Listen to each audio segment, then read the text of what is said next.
The holographic display filled the center of the galactic assembly chamber with swirling red clouds. High Arbiter Zelthax pointed one of his 4 crystalline arms at the image. His translated voice echoed through the vast hall, where representatives from 200 species watched in silence. "This is the Shattered Expanse," Zelthax said. "For 3,000 years, it has remained forbidden. No vessel that enters returns. No signal escapes its borders. It is death itself, made manifest in space."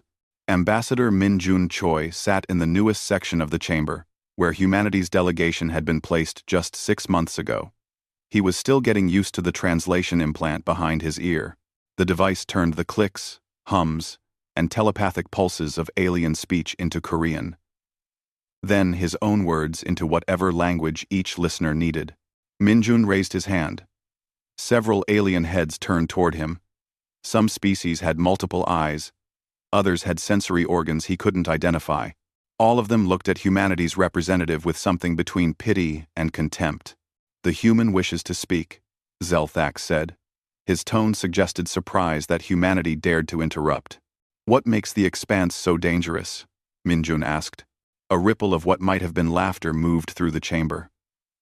The Valkyr representative, a being made of flowing liquid metal, spoke without waiting for recognition.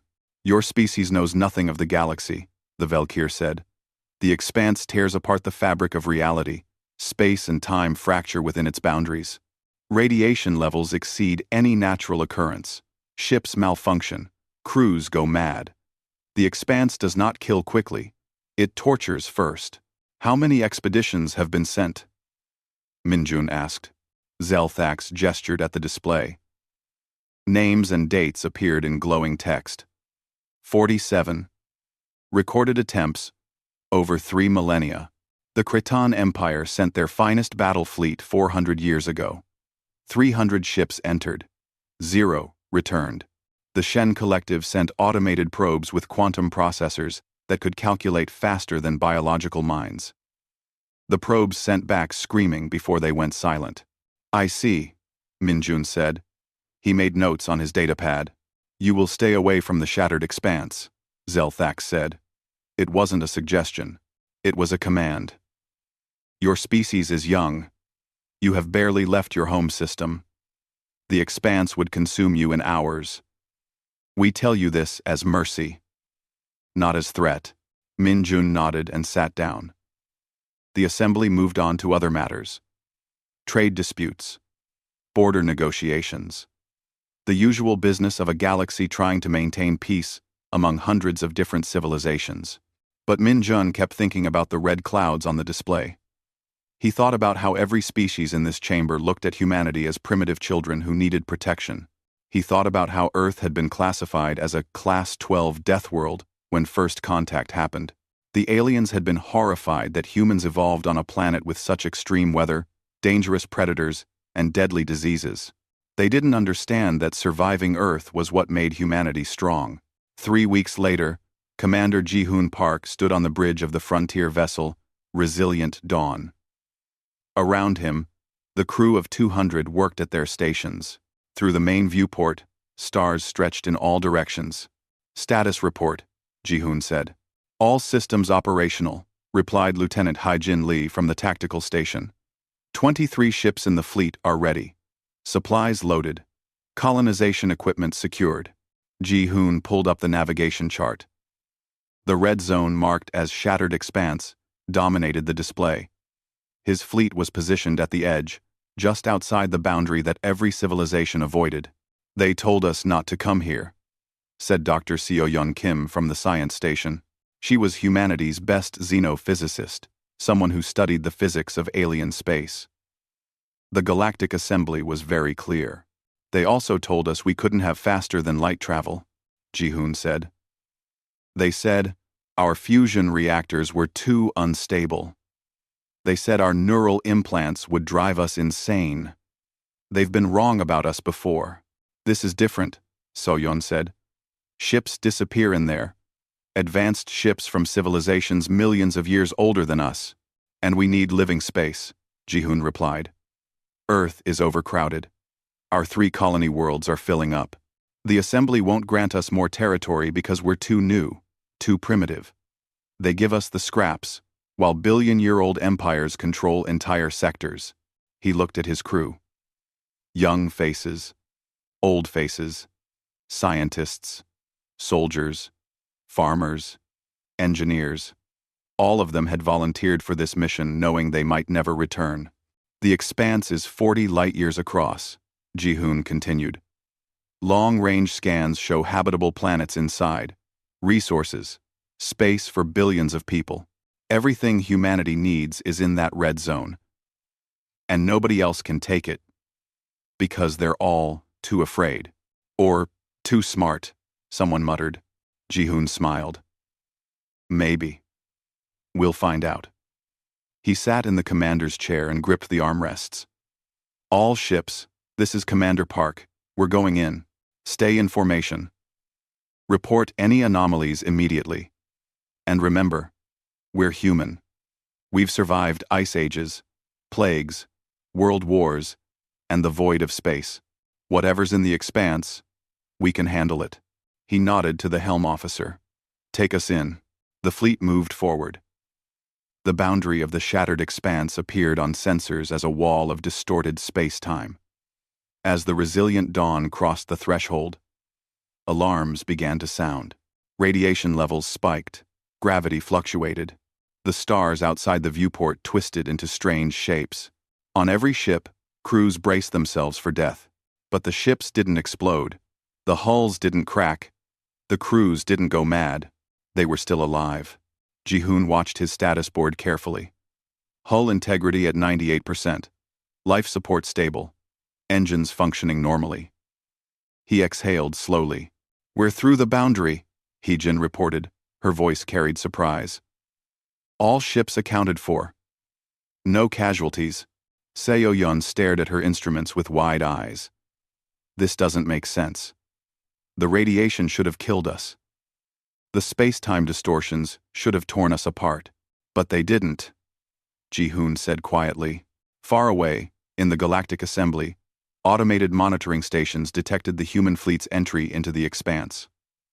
Alert messages went out to every member species. Across hundreds of worlds, leaders received the same news. The humans had entered the forbidden zone. Now they would die. Just like everyone else who had been foolish enough to try. Dr. Seo-yeon Kim hadn't slept in 36 hours. She sat in the research lab aboard the Resilient Dawn, surrounded by displays showing data that shouldn't exist. Around her, 3 other scientists worked in silence, each trying to understand the impossible. Look at this, Seo-yeon said, pulling up a holographic model of human DNA. Radiation levels in the expanse are 300 times higher than galactic standard. That's enough to shred the genetic code of every species in the assembly within minutes. But our DNA repair mechanisms are handling it. Dr. Chen Tae-yang, the expedition's biologist, leaned forward. Earth's radiation levels are naturally higher than most inhabited worlds. We evolved under a star that throws off massive solar flares. Our bodies learned to fix genetic damage constantly. It's more than that, Seo-yeon said. She pulled up another display, showing the expanse's gravity fluctuations. Gravity here shifts randomly.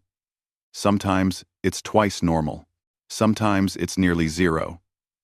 It changes every few minutes. These fluctuations would crush or tear apart most species.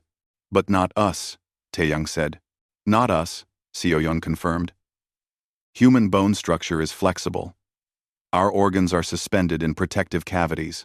We evolved to fall from heights, to get thrown around, to survive impacts that would kill most aliens. The assembly species evolved on stable worlds. Their bodies are optimized for consistency, not chaos. She brought up a third set of data. And then there's this. The psychological effects. The expanse creates what I'm calling reality distortions. Spaces where cause and effect break down, where time moves differently in different areas, where physical laws become suggestions. I've felt it, said Lieutenant Hee-jin Lee, who had joined them in the lab. Sometimes I look at a corridor and it seems longer than it should be. Or I reach for something and my hand arrives before I move it. Every alien crew went insane from these effects, So-Yun said. But humans?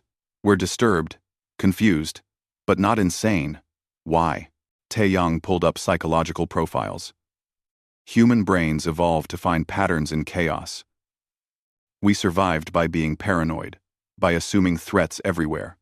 Our pattern recognition is aggressive. When reality breaks down, we just adapt our patterns. We're used to things not making sense, Heijin added. Quantum mechanics, dreams, optical illusions. We live with contradictions all the time. So-Yun sat back in her chair. So let me summarize.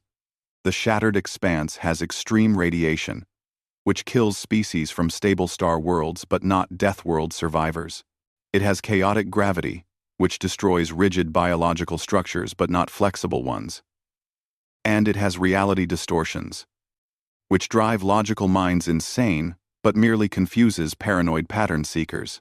It's like the expanse was designed to kill every species in the galaxy except humans, Tae-young said quietly. Or, So-Yun said, it's a place where only the most adaptable species can survive. And humans are the most adaptable species the galaxy has ever seen. Commander Ji-hoon Park reviewed the reports with growing excitement. 3 weeks into the expedition, and they had explored 12 systems within the expanse. Every system had planets. Many had water. Some had atmospheres that humans could breathe with minimal processing. Show me the resource surveys, he said to his staff. Heijin pulled up the data. Rare earth elements are everywhere here. Platinum, iridium, elements that are scarce in the rest of the galaxy. The expanse has them in abundance. Why? Ji-hoon asked. The reality distortions, So-Yun explained. They accelerate certain physical processes. Stars here burn faster and create heavier elements.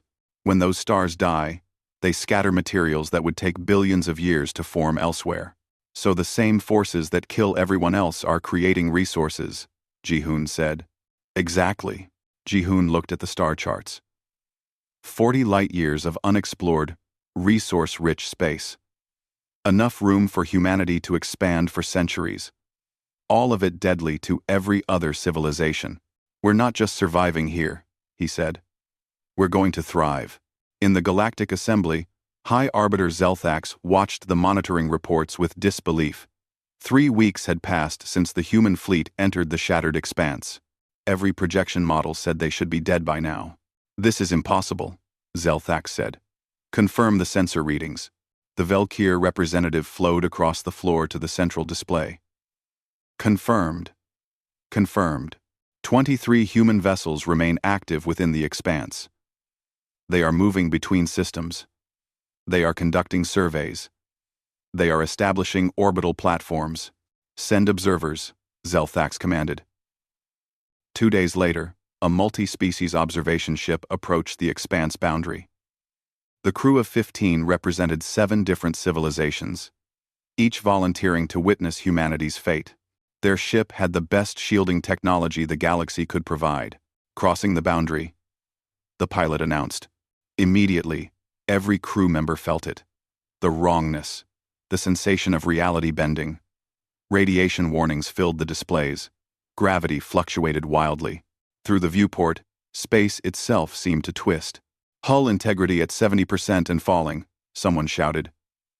Shields, failing. I can see through time, another crew member whispered. Emergency retreat, the captain ordered. The observation ship turned and fled back across the boundary. They had lasted 90 seconds inside the expanse. 2 crew members had to be sedated. One would never fully recover from the psychological trauma. Their report was clear. The shattered expanse was exactly as deadly as records indicated. It was a place where nothing should live. But the human ships were still there, still active, still exploring.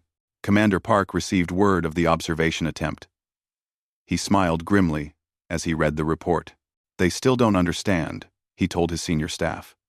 They think we're surviving through luck or technology. They don't realize that we're surviving because of what we are. Should we explain it to them? Heijin asked. Not yet, Ji-hoon said. Let them wonder. Let them fear. We're going to establish colonies here. We're going to build cities. We're going to turn the most dangerous region of space into humanity's stronghold. He looked out at the twisted stars of the expanse. And when we're ready, we're going to tell the galaxy that this territory belongs to us. Not because we asked permission, not because they gave it to us, but because we're the only ones who can hold it.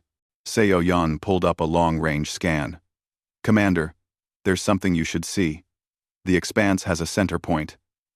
A region where all the distortions originate. Every anomaly, every reality fracture, they all radiate from one location. What's there? Ji-hoon asked. I don't know, Seo-yeon admitted. But whatever it is, it's been generating these effects for millions of years. And if we want to truly understand the expanse, we need to reach the center. Ji-hoon studied the map. The center was 20 light-years away, deep in the most distorted region of space. Then that's where we're going, he said. 5 years had passed since Commander Ji-hoon Park's fleet first entered the shattered expanse. The impossible had become routine. What was once a forbidden zone now had a new name on human star charts. The Frontier. Captain Hai-Jin Lee, now promoted to commander of the Frontier Defense Fleet, stood on the observation deck of New Busan Station. Through the transparent aluminum viewport, she could see 3 colonies on the planet below. Cities with populations of 50,000 each. Manufacturing centers. Agricultural domes. Families raising children in a place that should have killed them all. Status report, Heijin said into her communicator. 47 colonies established across 19 systems, came the response from headquarters. Total population 3.2 million. Industrial output exceeds projections by 40%. No major incidents this quarter. Heijin smiled. Humanity had built an empire in hell. The comm system chimed. Commander Lee, you have a priority message from Earth. Ambassador Choi. The holographic image of Min-jun Choi appeared before her. He looked tired. 5 years of dealing with the Galactic Assembly had aged him. Heijin, Min-jun said. We have a situation. The Assembly is demanding access to the expanse. Let me guess, Heijin replied. They want the resources, but don't want to admit they can't survive here. Worse. A coalition has formed. The Cretan Empire, the Shen Collective, and the Velkir Union. They're calling the expanse a galactic heritage site. They claim humanity has no right to exclusive access. Heijin's expression hardened. Heritage site? Their people died here because they couldn't adapt. That doesn't give them ownership. Oh, they're presenting it as a legal matter, Min-jun said. They say the expanse belongs to all civilizations, that we're obligated to share it. And if we refuse? Min-jun hesitated. They're threatening military action. They call it a reclamation operation. Heijin looked out at the colonies below. Millions of humans, who had built lives in the frontier. Children born under these twisted stars. Families who called this deadly place home. When? She asked. 3 months. They're assembling a fleet. 500 ships. They're calling it the largest coalition force since the Unification Wars. Do they know what they're flying into? They think their technology can overcome the expanse's effects, Min-jun said. They've developed new shielding, quantum processors, that can handle the reality distortions, genetic treatments, to protect their crews. Heijin laughed bitterly. They still don't understand. This isn't about technology. It's about what you are at your core. I know, Min-jun said. But try explaining that to civilizations that have relied on technology for millions of years. They can't accept that primitive humans can do what they can't. What does Earth Command say? Defend the frontier, by any means necessary. But try to minimize casualties. We're still the newest members of the galactic community. We can't afford to look like aggressors. After the call ended, Hee-jin assembled her senior staff. 20 officers gathered in the strategy room. Each one had spent years learning how to navigate the expanse. Each one knew its dangers and its gifts. A coalition fleet is coming, Hee-jin announced. 500 ships. They want to take our territory. Can we fight them? Asked Commander Park, now in charge of the 4th Colonial Fleet. We have 200 ships, Hee-jin said. They have better weapons, stronger shields, more advanced AI systems. In normal space, we'd lose badly. But this isn't normal space, Park said. Exactly. Hee-jin pulled up a map of the expanse. We know every anomaly, every distortion, every gravity well and radiation storm. We've mapped safe corridors through the chaos. We know where ships can fly and where they'll be torn apart. So we lead them into the killing zones, said another officer. We give them a choice, Hee-jin corrected. We warn them. We tell them honestly what will happen if they enter. If they come anyway, then we let the expanse do what it does best. That's cold, someone said. Hee-jin met their eyes. We didn't ask for this fight. We found empty space that nobody wanted because it was too dangerous. We made it livable through adaptation, not conquest. Now they want to take it because we proved it has value. That's not justice. She pointed at the map. Every person in this room has friends or family in these colonies. We have children growing up on these worlds. This is our home now, and we're going to protect it. The coalition fleet assembled at the border of the expanse 3 months later. 500 ships from 3 different civilizations. Each vessel represented the peak of their respective technology. Shields that could withstand a star's core, weapons that could crack planets, computing power that dwarfed humanity's entire digital infrastructure. Admiral Kresh, of the Kraton Empire, stood on his flagship's bridge. Around him, officers from all 3 species worked in coordinated efficiency. The bridge was enormous, designed to accommodate beings of vastly different sizes and environmental needs. The humans have sent a message, his communications officer reported. Display it, Kresh commanded. A hologram of Commander Lee appeared. She wore a simple military uniform, looking small and fragile compared to the towering Kraton warriors around the Admiral. Admiral Kresh, Hee-jin's recording said. I am Commander Lee, of the Human Frontier Defense Fleet. I'm sending this message as a courtesy and a warning. The shattered expanse is not like normal space. The dangers here are not something you can overcome with technology. Please reconsider this action. Kresh laughed, a sound like grinding metal. The human presumes to warn us. A species barely capable of fusion drives thinks to teach the Kraton about danger. Shall we proceed, Admiral? His tactical officer asked. Yes. All ships, enter the expanse. Maintain formation. Ignore any human vessels. Our target is the central colonies. We will occupy them and assert rightful control. The fleet moved forward. As they crossed the boundary, every ship's sensors lit up with warnings. Radiation, gravity fluctuations, space-time distortions. But the shields held. The processors adapted. The crews remained calm. See? Kresh said. The humans survived only because they were too primitive to understand the danger. We enter with knowledge and power. From her command ship deeper in the expanse, Hee-jin watched the coalition fleet enter. 200 human vessels hung in space, spread across the region in a defensive network, but they didn't move to intercept.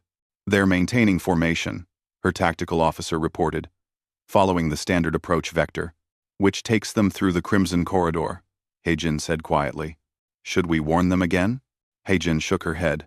We already did. They didn't listen. The coalition fleet advanced deeper into the expanse. For the first hour, everything seemed manageable.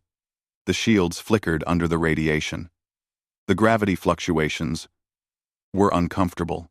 The reality distortions were disturbing, but the fleet held together. Then they entered the region humans called the Crimson Corridor. On Kresh's flagship, alarms began to sound. Admiral, shield efficiency dropping to 60%. Radiation is increasing exponentially. Compensate, Kresh ordered. Compensating, but... The officer's voice cut off as the ship lurched. Gravity suddenly tripled. Then went to 0. Then spiked to 5 times normal. The internal dampeners couldn't keep up. Throughout the fleet, similar problems cascaded. Ships began to drift out of formation. Some vessels reported hull stress. Others reported crew injuries from the violent gravity shifts. The humans survived this? Kresh muttered. Admiral, we're receiving distress calls from 12 ships. They report structural failures. One ship is requesting permission to retreat. Denied. We're not turning back because of a little turbulence. But it got worse. The reality distortions intensified. On some ships, crew members looked at their hands and saw them aging rapidly. Then, returning to normal. Corridors stretched into impossible lengths. Instruments showed readings that contradicted each other. And through it all, human ships moved with perfect confidence, staying just out of weapons range, guiding the coalition deeper into the expanse's embrace. Admiral Kresh gripped the railing of his command platform as another gravity wave hit the fleet. Through the viewports, space itself appeared wrong. Stars bent in impossible curves. Distances seemed to shift moment by moment. His instruments told him one thing while his eyes showed him another. Status of the fleet, he demanded. 430 ships still operational, his tactical officer reported. Her voice carried an edge of fear. 70 ships have suffered critical failures. We've lost all contact with 23 vessels. They simply vanished from sensors. Undrawn. And we've been in the expanse for 3 hours, Kresh said bitterly. A junior officer stumbled forward, his multiple eyes showing signs of distress. Admiral, permission to speak freely? Granted, sir. The humans warned us. They said technology couldn't overcome this place. We didn't listen. Perhaps we should reconsider. We do not retreat. Kresh roared. The Cretan Empire has never fled from battle. We have conquered 1,000 worlds. We will not be defeated by empty space and primitive humans. But in his hearts, Kresh felt something he had rarely experienced. Doubt. On the human command ship, Heijin watched the coalition's progress. Her tactical display showed the fleet struggling through a region humans had named the Maze. It was an area where space-time connections became unstable. A ship could travel in a straight line and end up behind where it started. Cause and effect broke down. They're still pushing forward, Commander Park said from his station. Don't they understand? They understand technology and power, Heijin replied. They don't understand that some places don't care about either one. We could help them, suggested one of her officers. Guide them to safer routes. They came here to take our homes, Heijin said coldly. They threatened our families. We offered warning. We gave them knowledge. They chose conquest instead of cooperation. Now the Expanse will teach them what we learned the hard way. She pulled up a navigation chart. Move our ships along the Phoenix path. Stay ahead of them. If they follow, they'll enter the shatter zone. The human fleet moved with practiced ease through the Expanse's chaos. Each captain knew the safe corridors by heart. They had flown these routes hundreds of times, learning through experience what sensors and computers could never predict. They moved like dancers through a storm, while the coalition fleet floundered like drowning swimmers, aboard a Shen collective vessel. The quantum AI system was breaking down. The AI had been designed to process impossible amounts of data, to find patterns in chaos, to predict outcomes with perfect accuracy. But the Expanse refused to follow predictable patterns. The AI is reporting paradoxes, the ship's commander said. It calculates that we're in 2 places simultaneously. It predicts we'll arrive at our destination before we leave our current position. It's trapped in logical loops. 1. Override it, the second officer suggested. Use manual control. Number 4. Our species hasn't used manual control for 10,000 years. We've forgotten how. Similar problems plagued the Valkyr ships. Their liquid metal bodies were designed for efficiency and perfection. But the Expanse's random gravity shifts created ripples in their forms. They had to constantly rebuild their shapes, and the process was exhausting. Some Valkyr were losing cohesion entirely, their bodies unable to maintain structure under the chaos.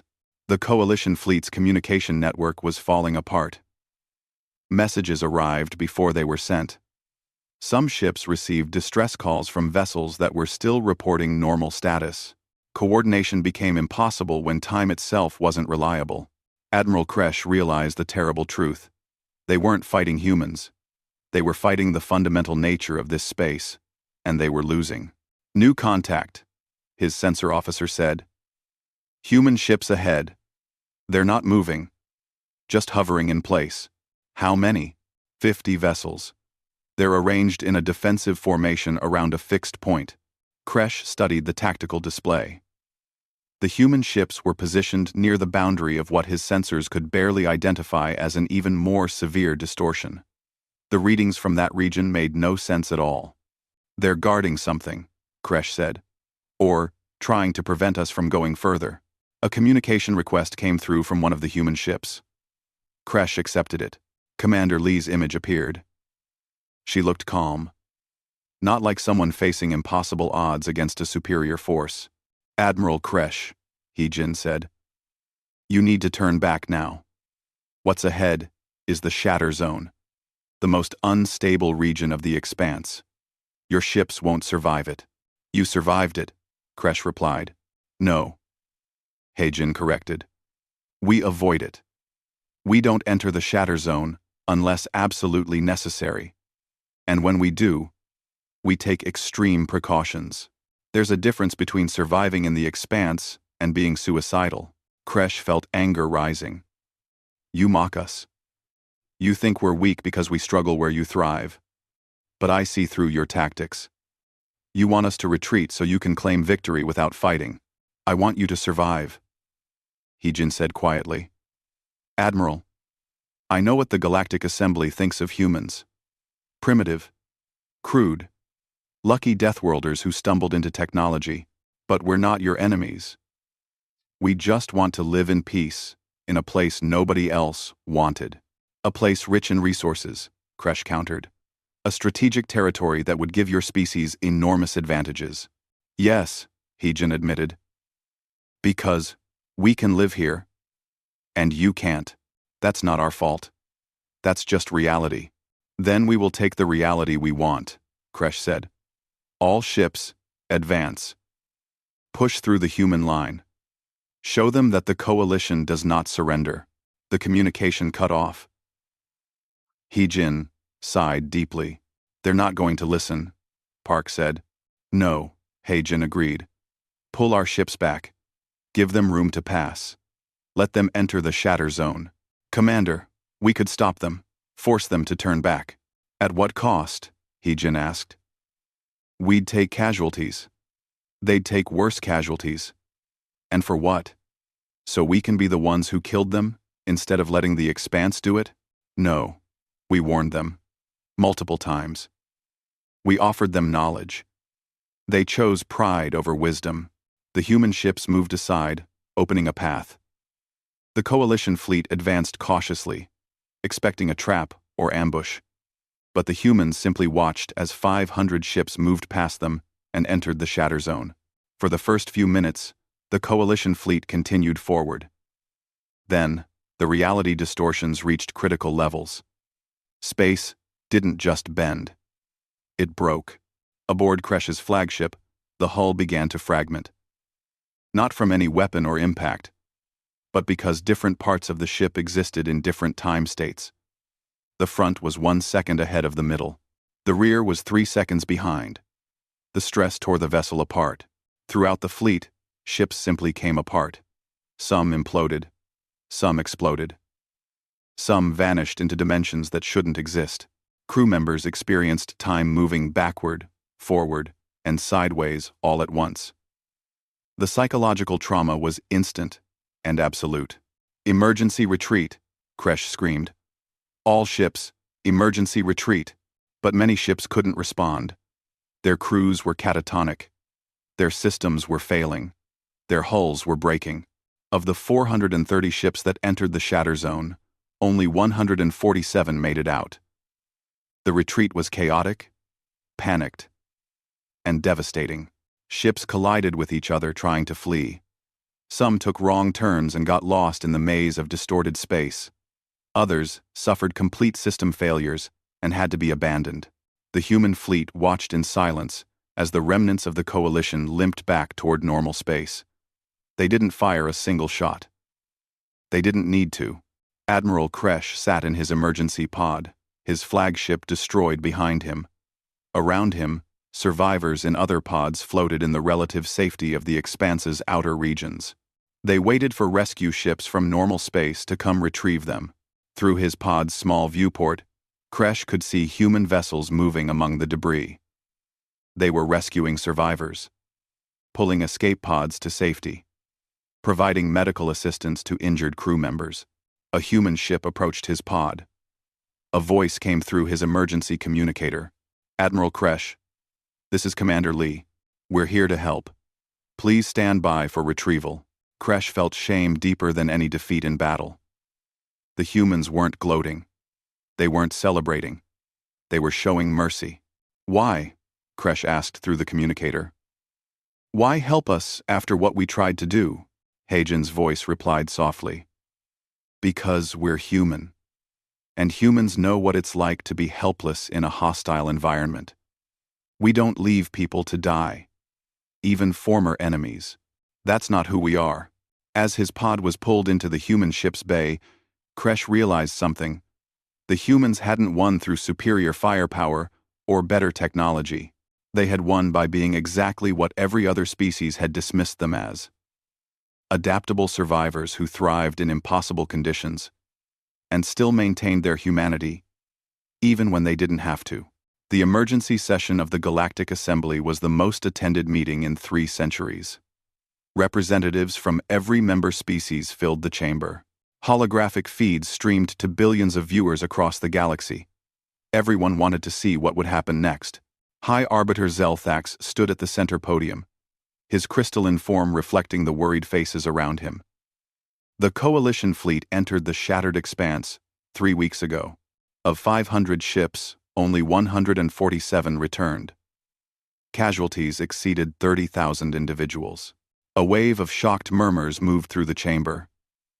The Galactic Assembly had known peace for generations. These losses were staggering. "The human fleet," Zelthax continued, "fired no weapons. They engaged in no combat. They simply allowed the Coalition to proceed into regions of extreme spatial distortion. The Expanse itself destroyed the fleet. And then they rescued the survivors," added Ambassador Minjun Choi from the human section. He stood, drawing every eye in the chamber. "We pulled 15,000 crew members from disabled ships and escape pods. We provided medical care. We returned them safely to the border. We did not capture them.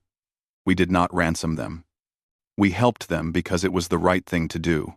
"You allowed them to die," shouted the Valkyr representative. "You could have warned them more strongly." "We did warn them," Minjun replied calmly. "Multiple times. We explained that technology could not overcome the Expanse's effects. We offered to share our knowledge. The Coalition chose military action instead. What would you have had us do? Surrender our homes to prove a point?" Zelthax raised a hand for silence. "The Assembly must address the fundamental issue. Humanity claims sovereignty over the shattered expanse. This claim is based solely on their ability to survive where others cannot. Is this a legitimate basis for territorial rights?" C7. 2000. "It is the only basis that matters," Minjun said. "For 3,000 years, the expanse was empty. No species could live there. It had no value because no one could access its resources. We didn't take it from anyone. We settled an empty wasteland and made it livable through our own nature. Your Deathworld nature," someone muttered. Yes, Minjun agreed without shame. Humans evolved on a Class 12 death world. We survived ice ages, mega predators, diseases, and natural disasters that would exterminate most species. That evolution shaped us, made us adaptable, made us resilient, and yes, it allows us to live in the shattered expanse. He looked around the chamber. Every species here has advantages. The Kraton have incredible strength. The Shen have unmatched processing power. The Valkyr can reshape their bodies at will. We don't call those unfair advantages. We recognize them as natural diversity. Why is human adaptability any different? Because it gives you exclusive access to valuable territory, the Kraton ambassador said. He was Admiral Kresh's brother, appointed to speak for the survivors. That creates an imbalance of power. Then, develop the ability to survive there yourselves, Minjun replied. We're not stopping you. We're not hiding secrets. Dr. Seo Young Kim has published extensive research on why humans can survive the expanse. The information is freely available. If other species can adapt, they're welcome to try. That could take thousands of generations, someone protested. Yes, Minjun said. Exactly as long as it took humans to become what we are. Evolution isn't fast. Adaptation isn't easy. But it's the reason we can live where you cannot. Zelthax considered carefully. The Assembly must make a decision. The human proposal is on record. Humanity requests full sovereign control of the shattered expanse in exchange for maintaining its borders and preventing the spatial distortions from spreading. They offer limited, escorted trade access for species willing to pay standard rates. Is this acceptable? No, shouted several voices. Wait, said Dr. Seo Young Kim, standing beside Minjun. She had been invited as an expert witness. There's something the Assembly needs to know. The expanse isn't stable. It's growing. Lows. Silence fell over the chamber. The spatial distortions are expanding at approximately 1 light-year every 50 years, Seo Yan continued. At that rate, the expanse will reach inhabited systems within 10,000 years. Eventually, it will consume significant portions of the galaxy. This is new information, Zelthax said sharply. We only confirmed it recently. Seo Yan admitted. We needed 5 years of continuous monitoring to establish the growth pattern. But the data is clear. The expanse is spreading. End quote. 1. We whirly when out. I whirly when the wells. We whirly when the one. I whirly when the wells. I whirly when the one. And humans can stop this? Someone asked. We can contain it, Seo Yon said. By establishing permanent colonies throughout the expanse, we create stable zones. Human presence seems to slow the distortion expansion. We don't fully understand why, but the effect is measurable. Systems with human colonies show 70% reduced growth in spatial anomalies. Minjun let that sink in. So here's the reality. The expanse is a threat to the entire galaxy. It's also rich in resources that the galaxy needs. Only humans can safely operate there. Only humans can establish the permanent presence necessary to contain its growth. The question isn't whether we deserve the expanse. The question is whether the galaxy can afford for us not to have it. Zelthax's crystalline form seemed to dim slightly.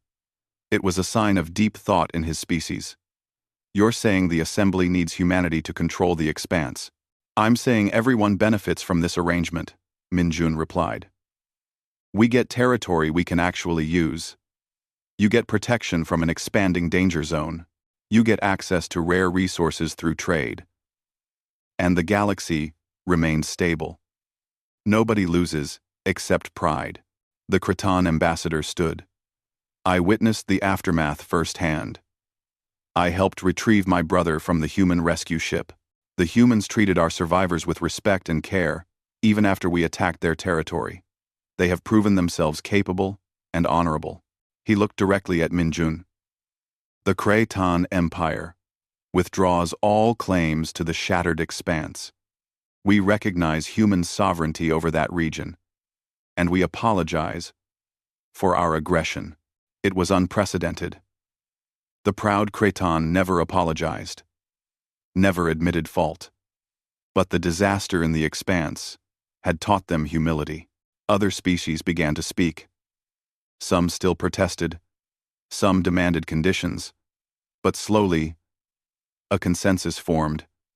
The galaxy needed humanity to hold the expanse. There was no alternative. 3 days of debate followed. Negotiations over trade terms, discussions about borders, arguments over resource extraction rights. But the fundamental question was settled. On the 4th day, the Galactic Assembly voted. 203 species cast their votes. The result was 172 in favor, 31 against. Humanity was granted full sovereign control of the shattered expanse. They received a permanent seat on the Assembly Security Council. Their status changed from probationary members to full galactic citizens with all associated rights. The species that had dismissed humanity as primitive deathworlders now had to accept them as equals. 2 months later, Commander Ji-hoon Park stood on the observation deck of Gateway Station, the largest human structure in the expanse. It orbited a planet called New Sol, which now had a population of 500,000. "Congratulations," Heijin said, joining him at the viewport. Ji-hoon smiled. "And you're taking over colonial administration." Governor Lee has a nice sound to it. They watched the ships moving through the system. Human vessels, comfortable and confident in this deadly space. Supply convoys from normal space, heavily escorted by human pilots who knew the safe routes. Construction platforms, building new stations and habitats. "We did it," Heijin said quietly. "We turned the impossible into home. We did what humans always do." Ji-hoon replied. "We adapted. We survived. We thrived in a place that killed everything else." Ambassador Min-jun's voice came through their communicators. He was calling from Earth, 10,000 light-years away. "Thought you'd want to know. The first exchange students are arriving next week. 50 alien youths who want to study human adaptation techniques. They want to learn how we do it. Maybe eventually their species will be able to live here too," Heijin said. "Maybe," Ji-hoon agreed. "But it'll take time, generations, centuries perhaps. Until then, the expanse is ours." He looked out at the twisted stars, the beautiful chaos of space, where reality bent and broke. Other species saw nightmare. Humans saw opportunity. "You know what I love most about this?" Ji-hoon said. "We didn't conquer anyone. We didn't steal anything. We found a place nobody wanted and made it ours through nothing but being ourselves.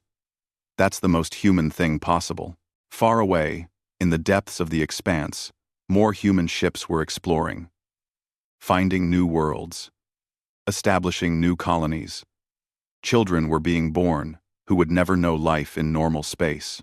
They would grow up with fluctuating gravity and reality distortions as normal parts of existence. In the Galactic Assembly, species that had ruled the stars for millions of years watched humanity's expansion with mixed feelings. Fear, respect, curiosity, wonder. The shattered expanse had been the galaxy's forbidden zone for 3,000 years. A place of death and madness. A warning to the ambitious and the foolish. Now it had a new name.